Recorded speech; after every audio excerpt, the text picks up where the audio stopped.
Now that the White Witch is gone, we can relax. Let's discuss the final chapter.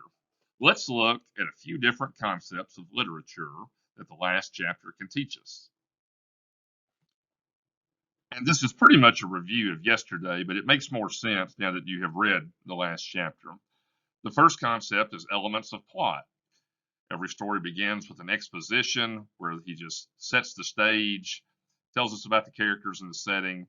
Then we have the rising action where things start to happen. We have the climax where we have the most action. It's the most important and most intense part of the story. And then in the final chapter of this story, we had the falling action where things start to settle down, and then the resolution, which is the end of the story. So in this particular chapter, you read the falling action and the resolution. For a little bit more detailed definition of each, falling action occurs right after the climax when the main problem of the story resolves.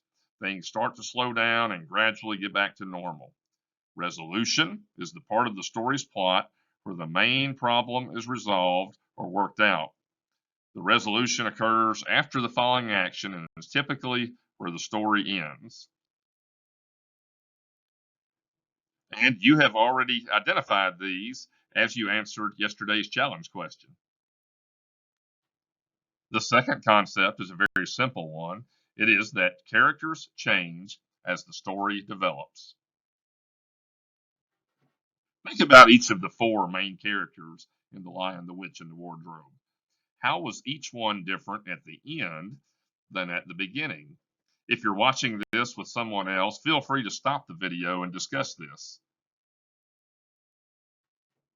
The final chapter is analysis, and I asked you to read the analysis of the final two chapters on the Spark Notes website, and then give me 1 point of agreement and 1 point of disagreement.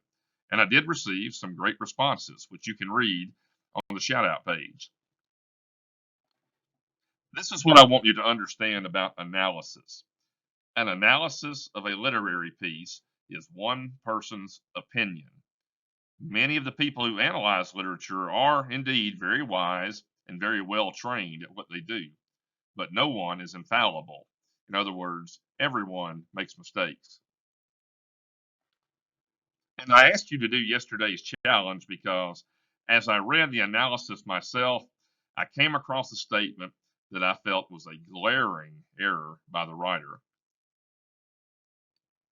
Follow along with me as I read the highlighted section.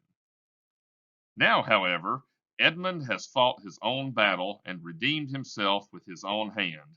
Ultimately, this is as important as Aslan's self-sacrifice to save Edmund.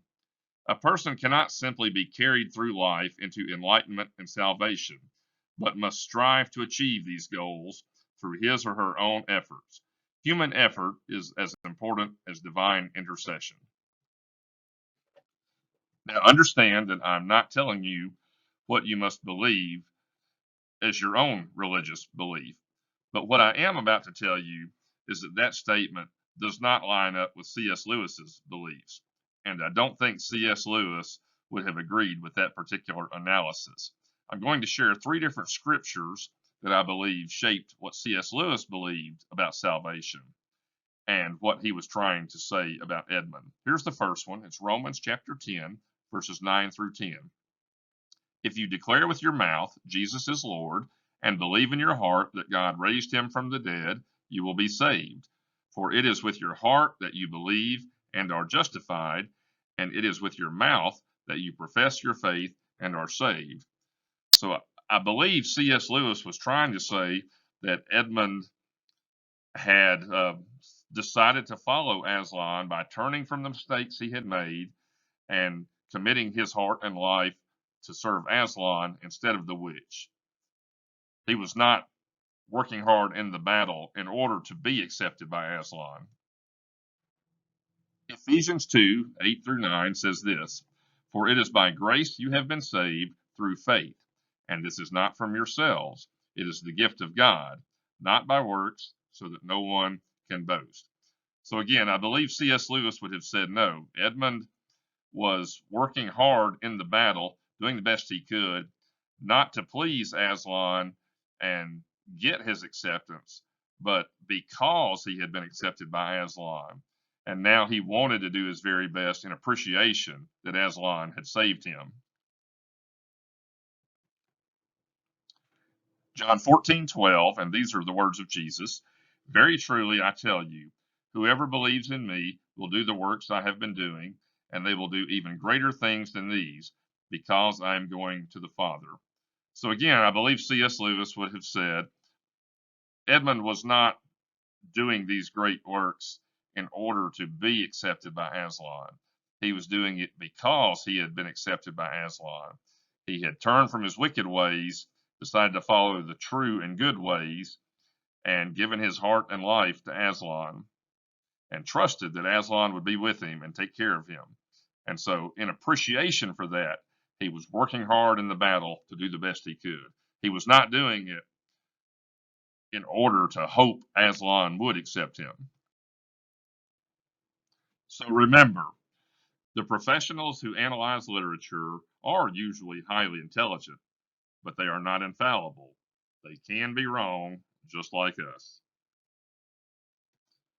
For today's challenge question, it is time to have some fun, guys, and I want to thank Miss Harper for recommending this to me. Watch my first video one more time where I got rid of the witch. Look at my plot, theme, effects, and other related aspects. Now pick your own scene from the book, any scene. Pretend that it occurred in Jackson in 2020, just like I pretended that the witch was here in Jackson in 2020.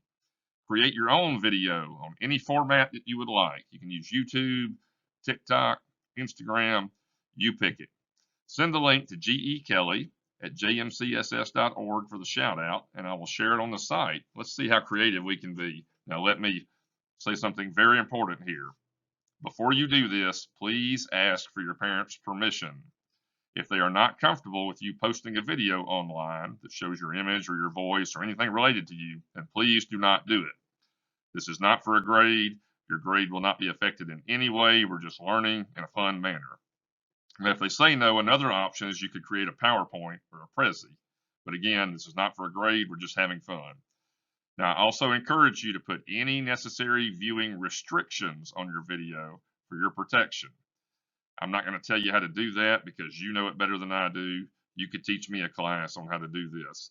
So let's have fun with it. If your parents say no, please do not do it, but let me know that they said no, and I will totally understand. Look forward to seeing your videos or your projects, guys, and I will see you tomorrow.